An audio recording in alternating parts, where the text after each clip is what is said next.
कृष्णाय वासुदेवाय हरये परमात्मने प्रणतः क्लेशनाशाय गोविन्दाय नमो नमः। द्वितीय स्कंद नवम अध्याय।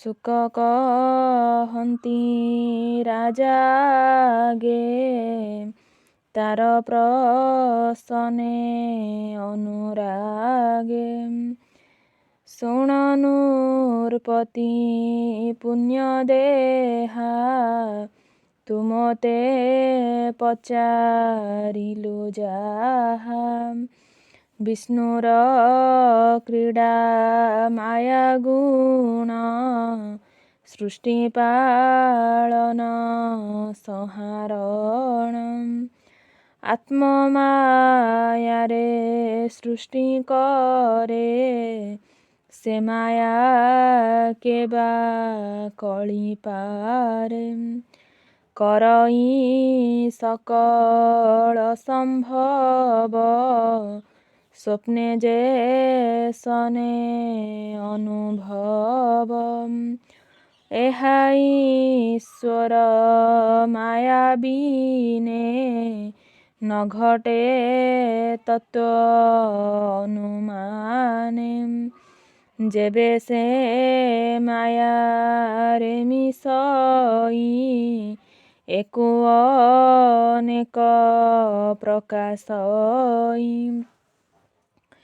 स्वभावे माया बहुरूपी रूप प्रकाशे सर्वव्यापी से रूपे थाई सर्वगुणे मोहि मोहर प्राय मणे जेबे से भक्ति जोग करे तेबे ममता परिहरे सत्य प्रकाशे जेबे देहे निश्चिन्ते आत्मा रूपे मोहे काल मायार परे रही पर आपना भेद काहि माया को रमे सत्य प्राय सत्य सत्य भेद नोहि आत्मार तत्व सुधी अर्थे कहिले ब्रह्मार ग्रते जेणु से घोर तप करी अनेक कष्टे प्राण धरी तपे तो शिला भगवान तेणु पाइला दर्शन निर्मल निष्कपट चिते जेणु चिन्तिला हृदगते शुण कहिबा तो ग्रते ब्रह्मांकु दिशिला जे मन्ते से आदि देव गण गुरु भकत बांछा कल्पतरु निज भुवने सुखे थिला खेलिबा अर्थे विचारिला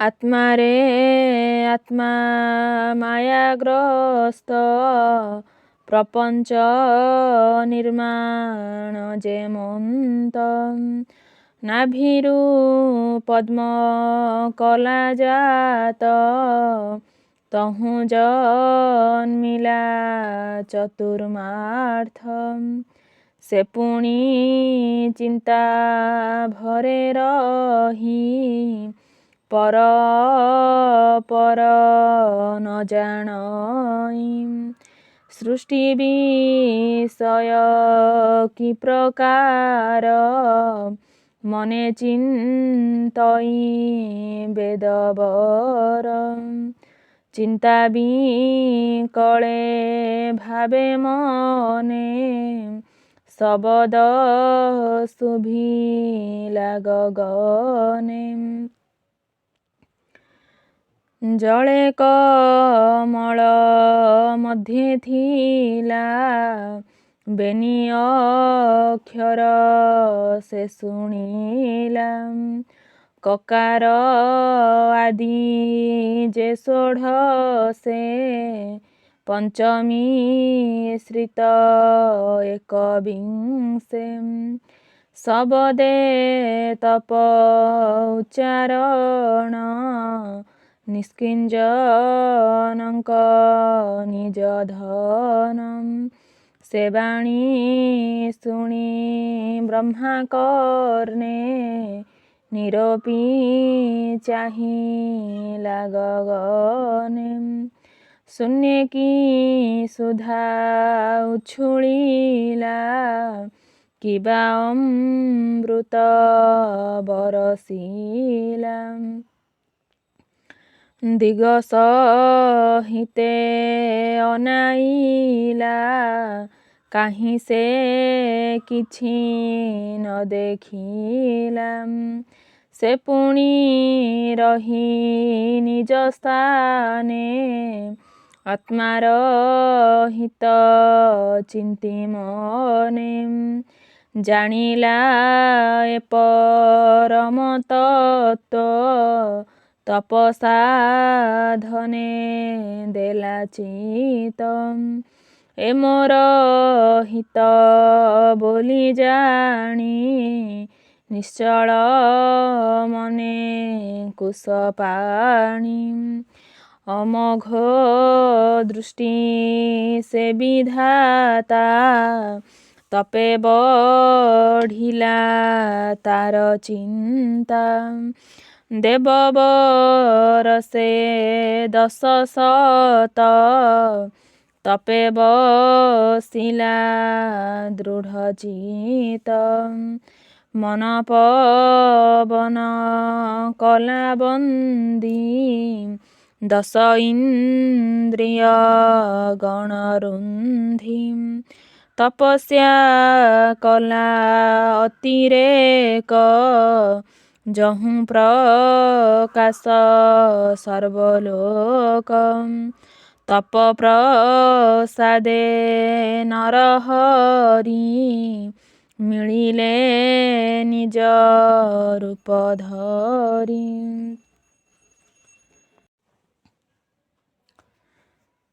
ଷୋଲକ ସ୍ମରଣ ସହିତେ ଦିଶିଲେ ବ୍ରହ୍ମାର ଗ୍ରତେ ସେ ରୂପ ନ ଜାଣନ୍ତି କେହି ମାୟା ସଂସାରେ ଦେହ ବହି ବିଷ୍ଣୁ ପ୍ରସନ୍ନେ ପ୍ରଜାପତି ଛାଡ଼ିଲା ମନୁ ଦୁଃଖ ଭ୍ରାନ୍ତି ଶୂନ୍ୟ ବିଜୟ ଶଙ୍ଖଧାରୀ ଅଶେଷ ଦେବେ ସ୍ତୁତି କରି ଯାର ଶରୀରେ ରଜତମେ ପଶି ନ ପାରନ୍ତି ସମ୍ଭ୍ରମେ ଯେ ଅବା କାଳର ବିକ୍ରମ ସେବା ହୋଇବ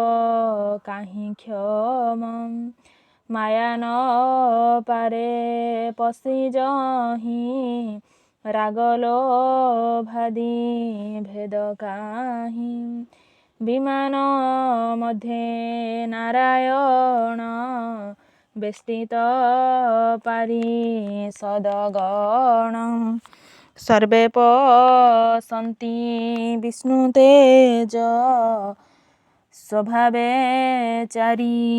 ଚାରି ଭୁଜ ଶ୍ୟାମ ସୁନ୍ଦର ତନୁବର୍ଣ୍ଣ ଅରୁଣ ପଙ୍କଜଲୋଚନ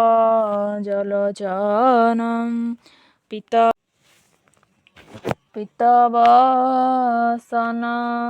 ପରିଧାନ ସୁରୁଚି ସୁନ୍ଦର ବଦନମ୍ ମଣିପଦକ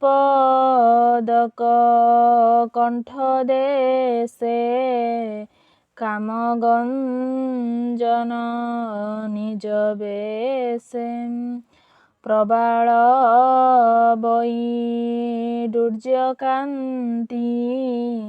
ମୃଣାଳ ପ୍ରାୟ ଝଟକନ୍ତି କିରୀଟ ଖଞ୍ଜିତ କପୋଳ ଶ୍ରବଣେ ମକର କୁଣ୍ଡଳ ତେଜେ ବିରାଜେ ନଭସ୍ଥଳୀ ବିମାନ ପରେ ସର୍ବେ ମିଳି ଦିବ୍ୟକାମିନୀ ଗଣ ସଙ୍ଗେ ବିଜୁଳି ଯେହ୍ନେ କଳା ମେଘେ ଅଷ୍ଟବିଭୂତି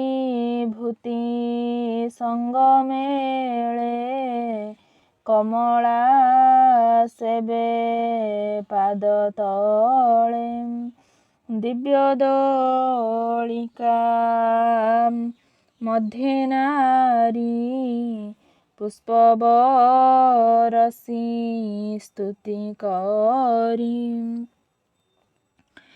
ହରିର ପ୍ରିୟ କର୍ମମାନ ଭ୍ରମରେ କରନ୍ତି ଗାୟନ ହେମନ୍ତେ ବିଷ୍ଣୁ ନଭସ୍ଥଳେ ବ୍ରହ୍ମା ଦେଖିଲେ ନିଜ ଡୋଳେ ଯାହାର ନାମ ଶ୍ରୀପତି ଭକତ ଜନଙ୍କର ପତି କମଳାଜପତି ଯଜ୍ଞପତି ଜଗତପତି ସର୍ବଗତି ସୁନନ୍ଦ ନନ୍ଦ ଆଦି ଯେତେ ପୂଜାଉ ଚିତ ବଳି ହସ୍ତେ ପୂଜନ୍ତି କିଙ୍କର ସ୍ୱଭାବେ ମିଳି ସମ୍ଭ୍ରମେ ସର୍ବଦେବେ ଭୃତ୍ୟଙ୍କୁ ପ୍ରସନ୍ନ ବଦନ ଅରୁଣ ପଙ୍କଜଲୋଚନ କିରୀଟ କୁଣ୍ଡଳ ବିରାଜେ ପୀତବସନ କଟି ମାଝେ ଶ୍ରୀବତ୍ସ ଚିହ୍ନ ହୃଦେ ସୋହେ ରୂପେ ଅଶେଷ ଜନମୋହେ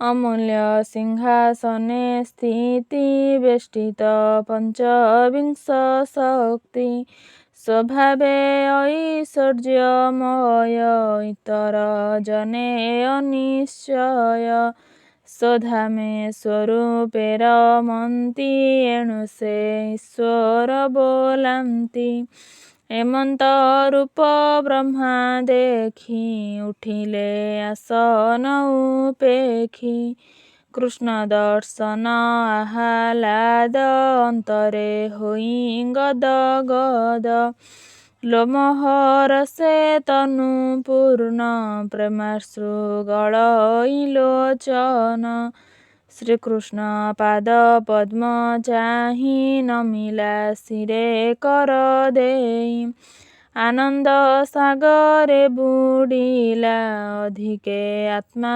ପାଶୋରିଲା ଅତି ଆନନ୍ଦେ ପ୍ରେମ ସୁଖେ ସେ ବ୍ରହ୍ମା ବିଷ୍ଣୁର ସମ୍ମୁଖେ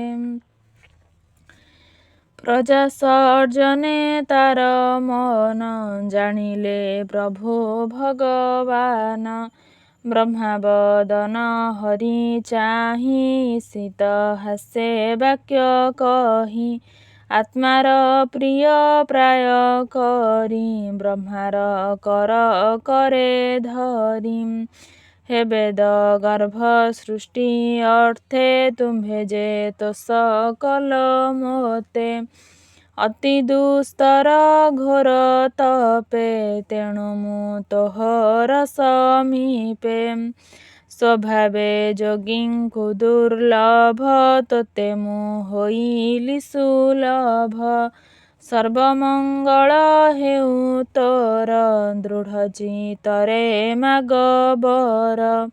ମୋହର ଦର୍ଶନ ଯେବେ ପ୍ରାଣିଲ ଭଇ ପୁଣ୍ୟ ଭାବେ। ତାହାର ଶ୍ରେୟ ପରିଶ୍ରମ ଅନ୍ତରେ ହୋଏ ଆତ୍ମାରାମ।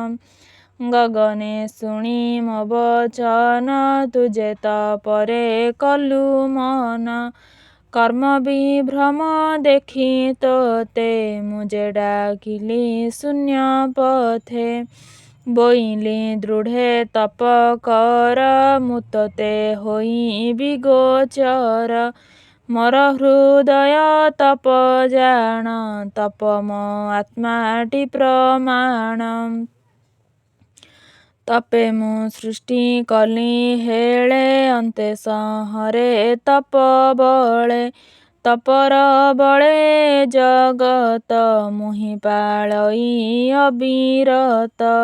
ଏମନ୍ତେ ବିଷ୍ଣୁ ମୁଖୁ ଶୁଣି ବିଧାତା କହେ ସ୍ତୁତି ବାଣୀ। ହେ ନାରାୟଣ ଭୂତେଶ୍ୱର ପ୍ରାଣୀ ହୃଦୟେ ତୁମ୍ଭ ଘର। ହୃଦୟ ପଦ୍ମ ମଧ୍ୟେ ଥାଉ ପ୍ରାଣୀଙ୍କି ଉପଦେଶ ଦେଉ।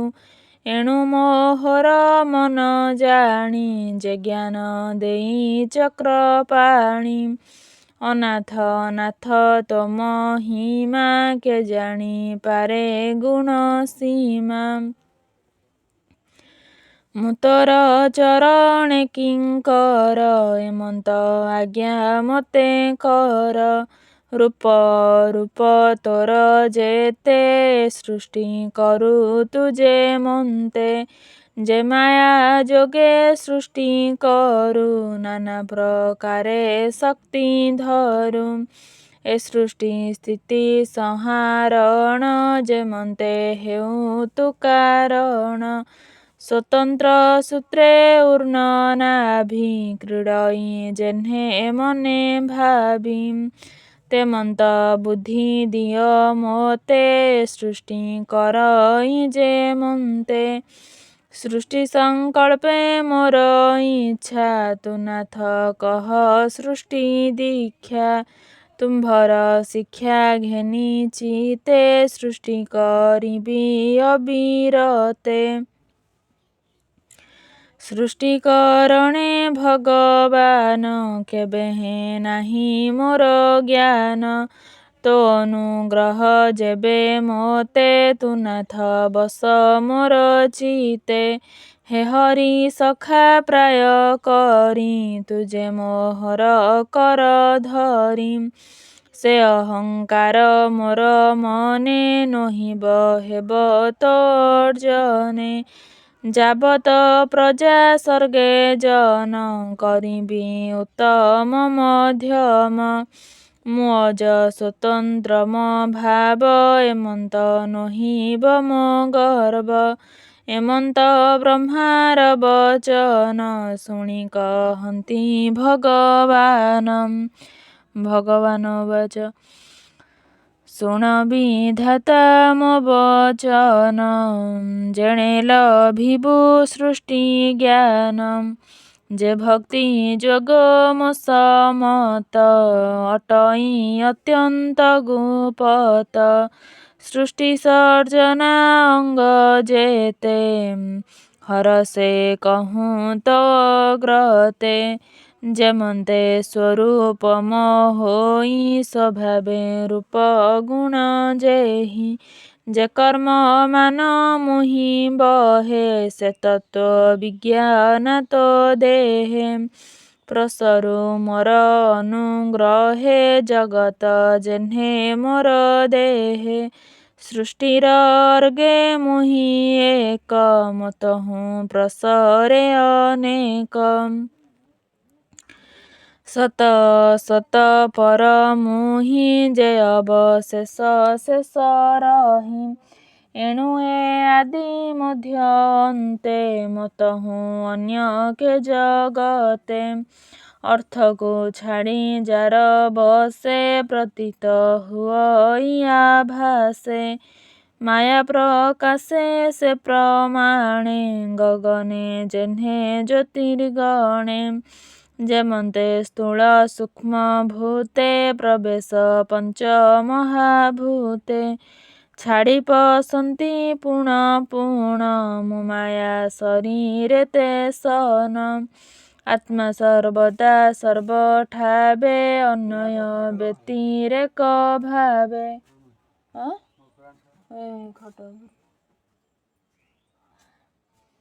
ଏହା ଜାଣନ୍ତି ତତ୍ତ୍ୱଜ୍ଞାନୀ ମାୟା ସଂସାରେ ଅନୁମାନୀ ତୋର ପ୍ରସ୍ତାବେ ପ୍ରଜାପତି କହିଲି ସୃଷ୍ଟି ଯଥାଗତି ଯେଝା ବିଚାର ଅନୁମାନେ ଯେ ସର୍ବକାଳ ବିଦ୍ୟମାନେ